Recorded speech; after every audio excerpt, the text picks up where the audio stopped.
a sus hijas, me dijo, me voy a Europa a ver a mis hijas. No me dijo, me voy a Europa de vacaciones, me voy a ver a mis hijas. No podía suicidarse. Quien estaba acostumbrado a recibir amenazas, él me hablaba de que recibía amenazas, nunca entró en detalle, las conocí algunas por el informe de la Fiscalía, que eran realmente graves, porque además afectaban no solo a él, sino también a su familia, a su ex esposa y a sus hijas. Pero mi sorpresa fue en aumento cuando pocos días después me entero que durante 12 horas, más de 12 horas, la custodia de Nisman había perdido contacto con él. Y recordé otro momento con Nisman. Nosotros solíamos tomar un café para hablar de la AMIA, de Interpol y todo lo demás, en el bar del Hotel Plaza. Y una vez yo llegaba caminando, él llegó con los autos, llegó con una custodia muy importante. Vamos al café, que tiene una puerta muy grande, nos sentamos en una mesa a 6, 7 metros de la puerta, y en la puerta, en ambos costados, se coloca un custodio, que nos estaba mirando todo el tiempo. Estábamos ahí nomás. Pero en algún momento, uno de los custodios se acerca a Nisman y le dice, doctor, ¿todo bien? Sí, dice, todo bien, quédese tranquilo.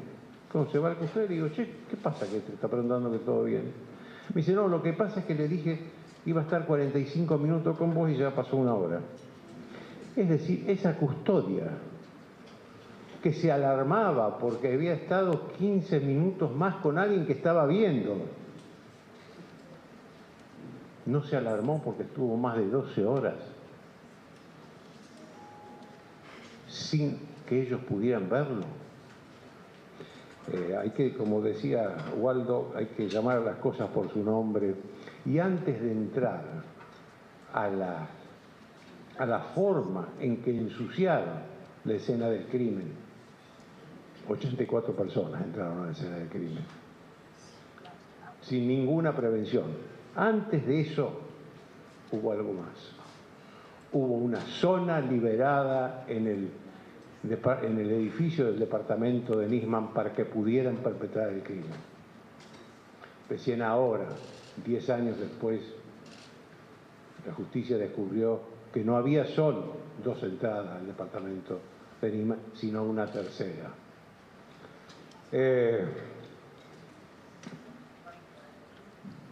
Para la justicia argentina fue efectivamente un crimen, pero un crimen que no tiene culpable hasta ahora. Un crimen impune.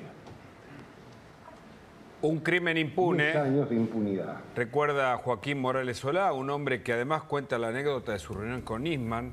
Nisman, que había denunciado, como a cargo de la Fiscalía que investigaba la AMIA, había denunciado el terrorismo internacional por aquel atentado que fue el más grave del hemisferio occidental hasta la voladura de las Torres Gemelas, que dejó 85 muertos. Luego, cuando habló de la complicidad local a través del pacto con Irán, lo mataron, dijo la justicia. Las pruebas, los elementos son muy contundentes hasta acá, pero todavía falta mucho más. La Nación Más hizo un especial que se va a volver a emitir justamente, que se llama Nisman 10 años. Vamos a volver con esta reunión, con este encuentro, con este acto en la AMIA.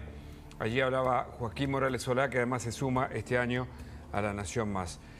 Bordón, gracias por esperar allí y por el contacto. No, por favor, alguna vez me he molestado cuando tocando un tema importante, no porque yo lo fuera, me interrumpían por una superficialidad que a lo mejor produce rating.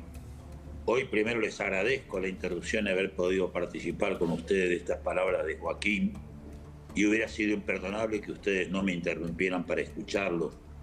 Creo que yo le dije alguna vez, porque intercambiamos mensajes con él como con otros colegas de ustedes, que era como los buenos vinos, ¿no? Ustedes saben que yo soy, hace 54 años, mendocino de adopción.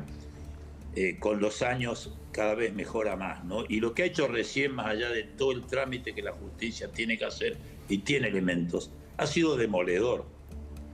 frente a la mentira de que se suicidó. Yo no puedo decir quién lo mató, eso corresponde a una investigación, pero lo que acaba de decir es definitivo, es rotundo. Yo creo que esos 2 minutos son todo un documento, así que bienvenida a la interrupción y gracias por haberla hecho por mí y por la audiencia. Fíjese, Bordón, la amenaza terrorista que hoy, bueno, acecha Medio Oriente, pero que nos impactó a nosotros en el 92 y en el 94, dejando un halo de impunidad que termina con el magnicidio de Nisman. Es decir, aquellos tentáculos, ¿no?, del pulpo, que es el régimen iraní, que fueron descubiertos por Nisman, ¿no? Estos proxies, como bien dijo Daniel Lehrer, proxies del régimen iraní que siguen presentes entre nosotros. La Argentina no puede transformarse en un país con mayor impunidad si no se aclara como corresponde cada uno de estos atentados y sobre todo el crimen del fiscal, que además dejó su denuncia que va a juicio oral con el memorándum con Irán, o para favorecer a Irán, en donde gran parte del Poder Ejecutivo anterior va a ir a juicio, ¿no? Entre ellos Cristina Fernández de Kirchner.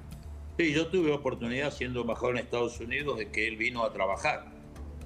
Y por supuesto las autoridades del gobierno, que en ese momento estaban muy comprometidos, el presidente Kirchner, no ocurrió después, me pidió que le diéramos lugar, así que además de darle un espacio muy importante y ponerle toda nuestra colaboración en la investigación, lo vi trabajar, lo vi con enjundia, no lo vi sectorizado ni buscando un culpable, sino buscando ver qué había ocurrido. Y bueno, tuvimos oportunidad también algunas veces de comer y de conversar, a veces para descansarlo también un poco sobre algunos otros temas. Así que no soy testigo de lo que ocurrió, simplemente me he sentido víctima, como todos los argentinos, de ese asesinato. Y esto implica entender lo importante que es construir la paz en el mundo. Por eso, no recuerdo el nombre de la periodista que hablaba de Israel, lo último que dijo es muy importante. Hannah Beris, sí.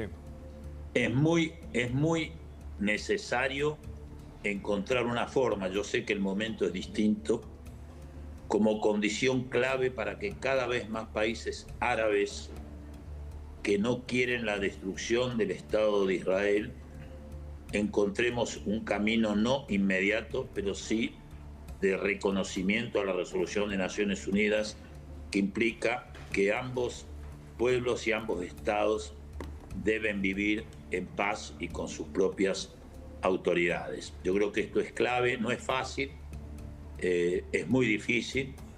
Yo me acuerdo de algunos comentarios que nos hizo el presidente Bush alrededor de Arafat y otros temas, los intentos que hubo en ese momento, ¿verdad? Claro. Sé que no es fácil, pero es muy importante para la paz en esa región tan sufrida, pero también en el mundo. Lehrer, ¿querés agregar algo? Aprovechando que está Bordón allí. Simplemente que hablábamos de los tentáculos de Irán y, digamos, hay que tener en cuenta que en la región están los tentáculos de Irán, que Venezuela desde hace mucho tiempo hace las veces de la Siria de la región. Es una especie de base de operaciones de Irán, desde donde baja hacia otros países como Bolivia y demás, con lo cual, si no hay justicia, siempre vamos a ser un terreno fértil para que vuelvan a ocurrir atentados como los que sufrimos. Bordón, una última, agradeciéndole esta entrevista, por supuesto. ¿Qué implica la visita del presidente argentino allí a la asunción de Trump, a la toma de posesión? Primero, una novedad para mí, ¿no? Cuando yo escuché las primeras noticias hace algún tiempo, pensé que era un error o el deseo de algunos cercanos a Trump, al presidente Milei, de que estuviera presente. Porque lo que yo he vivido, siguiendo durante muchos años, habiendo además trabajado como profesor en Estados Unidos o haciendo proyectos en el BID o en la OEA y Naciones Unidas, o sea que he vivido entre una cosa y otra más de 8 años con mi mujer y con algunos de mis hijos, es que nunca se invita a mandatarios extranjeros para estas reuniones, habida cuenta que es tanta la gente que puede concurrir y tanta la complejidad de seguridad que simplemente invitan a todos los embajadores acreditados que ocupan un lugar de privilegio al lado donde jura el nuevo presidente, y también a sus mujeres, no en el escenario que hoy no fue el habitual, supongo por el clima. Así que primero me sorprendió este tema. Segundo, creo que es una buena oportunidad. Es una buena oportunidad, ciertamente hay un afecto. Hay un afecto en estilos, en actitudes y en algunos adversarios explícitos que ambos tienen. creo que en el campo de las ideas comerciales hay bastantes diferencias entre algunas ideas del presidente Milei y del presidente Trump. Habrá que ver cómo funciona esto. Lo que yo sí quiero decir, para evitar errores pasados de quienes creen que el alineamiento automático con Estados Unidos provoca automáticamente ventajas o que una... No están así, claro. Déjeme terminar, por favor. Sí. Para si no queda suelto mi pensamiento. ¿Cómo no, Bordón? O pensar que una confrontación real o ficticia, como también vivimos después del 2007 especialmente, pero ya había algunos signos antes, con los Estados Unidos puede dar resultados. Yo creo que en esto hay que tener valores, hay que tener realismos. Es un mundo muy distinto al mundo en el cual, por ejemplo, gobernaba Menem. Es un mundo totalmente distinto, entonces es muy importante que se aproveche esta buena relación con un país tan importante. Todavía creo que es el más importante, aunque hoy ya no es hegemónico, pero que al mismo tiempo entendamos que estamos en un mundo distinto y que esto hay que plantearlo. Y sobre todo que hay un gran esfuerzo que hacer, aunque el contexto regional, como acaba de decir Daniel Lerer recién, no sea tan favorable, aunque por supuesto hay gobiernos de izquierda o derecha totalmente democráticos en la región y otros que ya no lo son y que son realmente el peligro. Hay que trabajar muy fuerte con los vecinos. Fíjese que yo le discutí muchas políticas de política exterior a Menem, pero siempre le valoricé el esfuerzo que él hizo, teniendo más o menos coincidencia con Brasil y con Chile y con todos nuestros vecinos.